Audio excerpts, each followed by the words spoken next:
करने के बाद हमारा काम ख़त्म हो गया।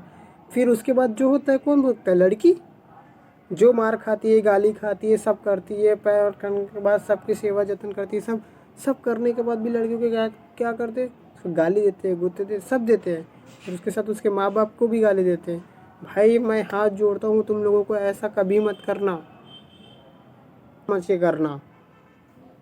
क्योंकि जो लड़का बिगड़ा रहता है ना, उसके माँ बाप चाहते हैं कि उस लड़के की शादी कर दे, और उस लड़के के साथ जिसकी शादी होती है वो लड़की, उस लड़की की ज़िंदगी पूरी ख़राब हो जाती है, और उसके साथ साथ उसके घर वाले की भी ज़िंदगी ख़राब हो जाती है। यह वही तकलीफ़ उसके घर वाले भी सहते हैं, क्योंकि जो उसके साथ होता है भाई, उसके साथ ऐसा ज़िंदगी में अपने किसी भी दुश्मन के साथ नहीं होना चाहिए। हर लोगों को मैं हाथ जोड़ के यही कहता हूँ कि अपनी बहन की शादी, अपनी बेटी की शादी बहुत सुनने के बाद हमारा काम ख़त्म हो गया। फिर उसके बाद जो होता है कौन भुगतता है? लड़की, जो मार खाती है, गाली खाती है, सब करती है, पैर करने के बाद सबकी सेवा जतन करती है, सब सब करने के बाद भी लड़कियों के क्या क्या करते हैं? उसको गाली देते हैं, गुत्ते देते, सब देते हैं, और उसके साथ उसके माँ बाप को भी गाली देते हैं। भाई मैं हाथ जोड़ता हूँ तुम लोगों को, ऐसा कभी मत करना। लड़की के घर वाले बस, और कोई नहीं।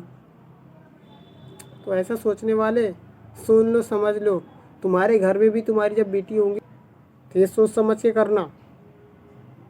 हमारा तो काम हो गया, उसका काम हो गया, ये सब कहने वालों सोचो, बस शादी करने के बाद हमारा काम ख़त्म। अबे जिसके साथ तेरी शादी होती है उसको तो कम से कम सुखी रख और खुश रख। साले जिसकी शादी होती है उसको ही तुम लोग इज्जत नहीं देते, तो तुम लोग दूसरे को क्या इज्जत दोगे? तुम्हारे लिए आती है, अपने परिवार को छोड़ के आती है, सब करती है, फिर भी तुम उसको इज्जत नहीं देते। वाह रे भाई वाह, मानना पड़ेगा। सैल्यूट है तुम लोगों को। साले देश की आर्मियों को सैल्यूट नहीं करना पड़ता, लेकिन तुम लोगों को सैल्यूट करना पड़ता है ना। बस दिन में काम करके आए, रात को दारू पिए और गए घर पर, फिर जो झगड़े किए, लड़ाई किए, फिर बीवी को गाली दिए, माँ बाप को गाली दिए, उस लड़की के माँ बाप को गाली दिए, बच्चों को मारे, सबको मारे। वाह रे भाई वाह, तुम ही असली मर्द हो साले, और कोई मर्द नहीं है बाकी दुनिया में, है ना। तुम्हारे ऐसे को तो और क्या सुधरने का मौका मिलता है, लेकिन सुधरते क्यों नहीं तुम लोग? तुम्हारे घर वाले इतना समझाते फिर भी तुम लोग सुधरने का नाम ही नहीं लेते, है ना। पूरी ज़िंदगी ख़राब कर देते। सुधर जाओ ना, क्या है तुम लोगों को? अपने घर गृहस्थी देखो, सब देखो, सब तमाशे देखते, कुछ नहीं करते, सब तमाशे देखने का काम करते हैं और कुछ नहीं करते। तुम्हारा काम क्या है? हम लोगों का ताली बजाना, वाह, झगड़े लड़ाई हुए वहाँ पे सब चार लोग तुम्हारे सिर्फ देखने के काम आएंगे और कोई कुछ नहीं करेंगे। तुम्हारे घर वाले जो तुम्हारी तकलीफ में साथ दे वही रिश्तेदार है। इसलिए कहता हूँ भाई, उनको ऐसी भी चीज़ें बताओ कि तकलीफ़ से गुजरते हैं उन लोग। तो अपनी बेटियों को कोई अगर कोई ऐसा टॉर्चर करे, ऐसा मारे पीटे, तो उसके यहाँ ससुराल से लाने में कोई बुराई नहीं है।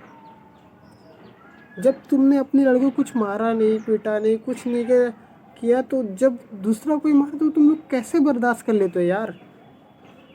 मुझे यही समझ नहीं आता, तुम लोग कैसे बर्दाश्त कर लेते हो? अपनी बेटी को लाने के लिए कोई शर्म मत करो भाई, कोई मत शर्म करो। अगर वहाँ पे वो खुश नहीं है, गलती से भी उसने अगर कुछ गलत कदम उठा दिया, तो भरपाई कौन करेगा? उनका तो कुछ भी नहीं होगा, उन लोग तो दूसरी शादी करके दूसरी बहू ला सकते हैं, लेकिन तुम्हारा नुकसान हो जाएगा।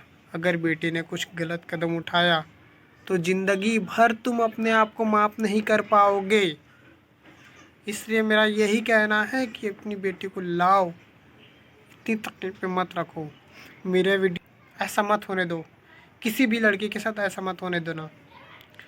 जो होता है, अब हमारा भारत विकसित हो रहा है, लेकिन ये सोच तब तक के लिए बाय।